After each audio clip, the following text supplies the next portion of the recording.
Okay, so here's the first piece of code that I'm going to give you that is designed just for the robot. It actually has two motor controls. It doesn't have any sensors or anything yet.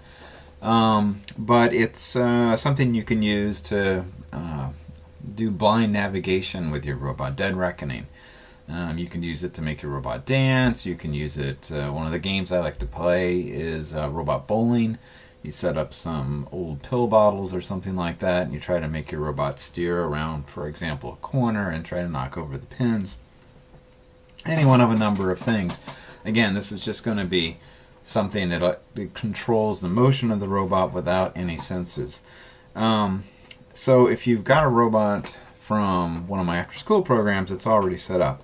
If you're putting together a robot from a kit or you're working on your own, an important point here is that you'll notice that I have two DC motors hooked up. They're hooked up in motor ports 2 and motor ports 3. Okay.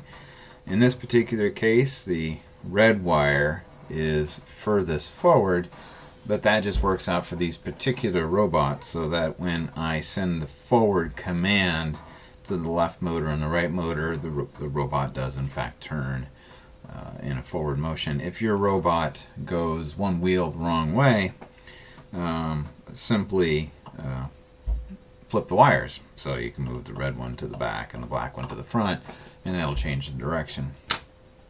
So here's a piece of code, and what it is, I'm going to explain a little bit, okay, and then we'll load it.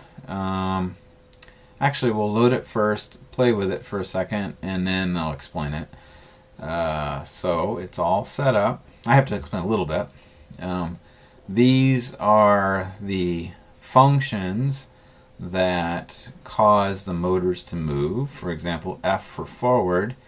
You can see motors 2 and motors 3 both call a forward direction, and my wiring is set that they do go forward.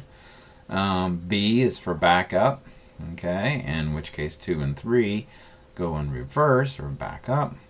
R stands for calling the turn right, in which case I flip the direction of motor 3, so it'll spin, it'll do a 0 radius turn. L is for left, in which case I just reverse that. And S is for stop, in which case it temporarily disconnects both of these motors. These commands here, release, forward, and backwards, these are all part of the library that's given right here. Okay, so to make it do something, you can arrange these in any way you want.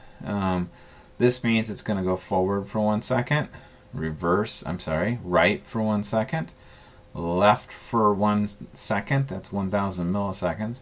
It's going to stop for 1,000 milliseconds or 1 second, go backwards for 1,000, and stop again.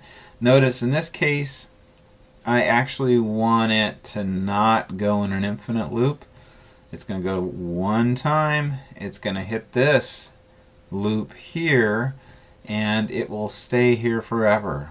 Okay, so it's not going to continue to go round and around and around. Let me show you real quick. Okay, I'm going to turn it on, load it up, and we should see after a brief delay, 3 seconds, and I'll explain that one there. There we go. Forward, reverse, switches direction, stop. Okay, and it's now reached this infinite loop. All right. Now watch, if I take and just simply comment that out, now what's going to happen is it's going to skip this, and it's just going to go forever until the batteries go dead. So if I turn this on again, load it up,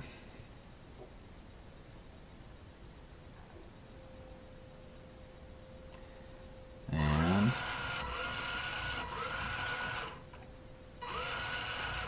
it's just going to loop and loop and loop and loop and loop. Notice how it took a moment for it to start. That's because I like to have a chance for myself to unplug it and set it on the floor. I give myself 3 seconds to do that. That actually happened right up here. The setup, okay, I set the speed of my two motors out of 255. I went to 200. and then I waited 3 seconds, and then it did this loop. Alright? But I can, if I want to make it dance, I can make these things a heck of a lot smaller. Okay. Let's make that like half a second. We'll make that for 1/10 of a second. Let's make that for 3.3 seconds.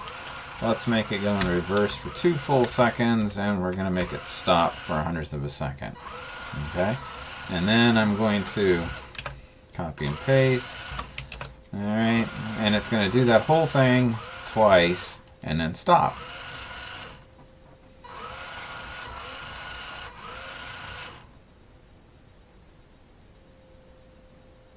And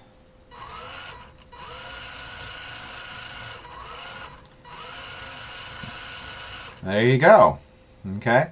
Now, let's say, for example, your robot turns, doesn't go straight when you're running on the forward. Let's make this thing go forward for a real long time. Let's make it go forward for 10 seconds.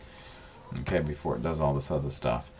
And you're saying to yourself, well, you know, I make my robot, I set it down, and it just doesn't go straight. It curves off to the side.